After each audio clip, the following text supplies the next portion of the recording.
بسم الله الرحمن الرحيم. الحمد لله رب العالمين، والصلاة والسلام على سيد المرسلين سيدنا ومولانا محمد صلى الله عليه وسلم وعلى آله وأصحابه أجمعين.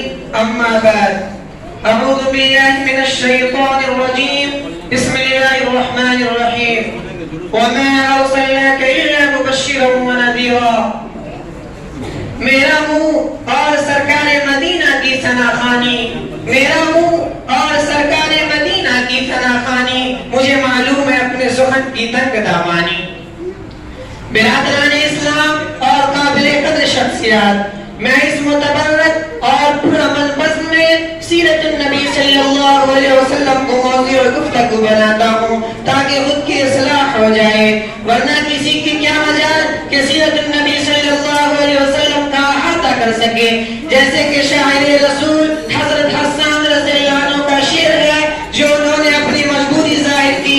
فرمایا میں مدحت محمد بمقالتی ولكن مدحت مقالتی بمحمد. میری بساط نہیں کہ اپنے اشعار سے مدحت رسول صلی اللہ علیہ وسلم کا حق ادا کر سکوں. ہاں، میں نے ذکر رسول صلی اللہ علیہ وسلم سے اپنے اشعار کی ضرور مدح سرائی کی ہے. کسی اردو شاعر نے کہا قلم میرا قاصد زبان میری عاجز، محمد کی عظمت بتاؤں میں کیسے، ہے محبوب رب امام الرسل وہ فضائل مکمل سناؤں میں کیسے. ملت اسلامیہ کے دھڑکتے دلوں بعثت نبی صلی اللہ علیہ وسلم سے قبل پورے جزیرۃ العرب پر کوئی حکمرانی کرنے کے لیے تیار نہیں تھا، اور نہ نظام مکمل تھا، اور عدالت و انسانیت، امانت و دیانت، عصمت و عفت، صلاح و تقوی، زہد و ورع کا جنازہ نکل چکا تھا. شرافت و عزت کی کڑیاں مرجھا چکی تھی. شرک و ضلالت کی تاریکی ہر صف نظر آ رہی تھی. نفرت و ظلمت و شقاوت اور عداوت کا دور دورہ تھا. کسی اردو شاعر نے کیا یہ خوب منظر کشی کی ہے. بدی کا زور تھا، ہر سو جہالت کی گھٹائیں تھی، فساد و ظلم کی چاروں طرف پھیلی ہوائیں تھی. میرے دوستو، قدرت خداوندی نے اس پرفتن دور میں شیطان لات و عزا کو رشد و ہدایت کے راستے پر گامزن کرنے کے لیے، وحشت و بربریت کو ختم کرنے کے لیے فاران کی چوٹیوں سے آفتاب رسالت صلی اللہ علیہ وسلم کو طلوع فرمایا. مکہ میں طلوع آفتاب کے وقت آفتاب رسالت صلی اللہ علیہ وسلم آمنہ کے لال، عبداللہ کے لخت جگر، عبد المطلب کے نور نظر دوشنبہ کو اپنے تمام انوار و برکات کے ساتھ تشریف لاتے ہیں.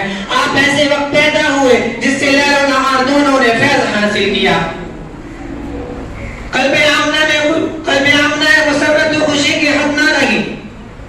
میرے قلب و جگر کے ساتھیوں، حضرت آمنہ خود فرماتی ہے کہ میرا نور نظر لخت جگر اس وقت کلام تو نہیں کر سکتا تھا، لیکن انگشت شہادت سے کچھ اشارہ کر رہا تھا. وہ اشارہ کیا تھا؟ وہ اشارہ اشہد ان لا الہ الا اللہ کا اشارہ تھا.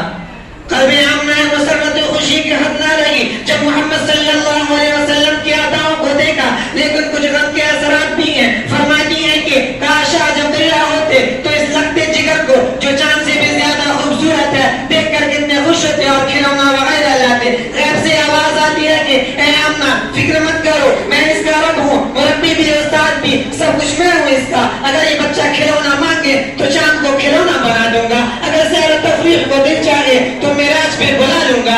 اگر کوئی شہادت طلب کرے تو پتھروں سے بھی کلمہ پڑھوا دوں گا. اس کے بعد عبد المطلب آتے ہیں، سوال کرتے ہیں اے آمنہ کوئی نام سوچا ہے؟ آمنہ کہتی ہے کہ جب سے یہ بچہ پیدا ہوا ہے کہ زبان پر قابو ہے نہ قلب پر. ذہن میں کئی نام آتے ہیں لیکن قلب میں دستک ہوتی ہے محمد صلی اللہ علیہ وسلم. ملت اسلامیہ کے پاسبانوں، آپ صلی اللہ علیہ وسلم کا نام محمد ہی نہیں تھا بلکہ عنوان بن گیا تھا.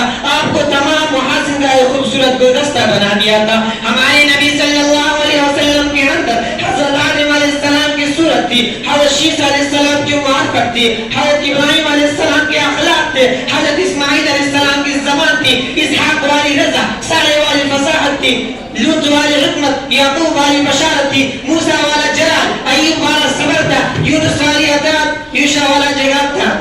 میں اسی چند باتوں پر اپنے تقریر کو ختم کرتا ہوں. وما علینا الا البلاغ.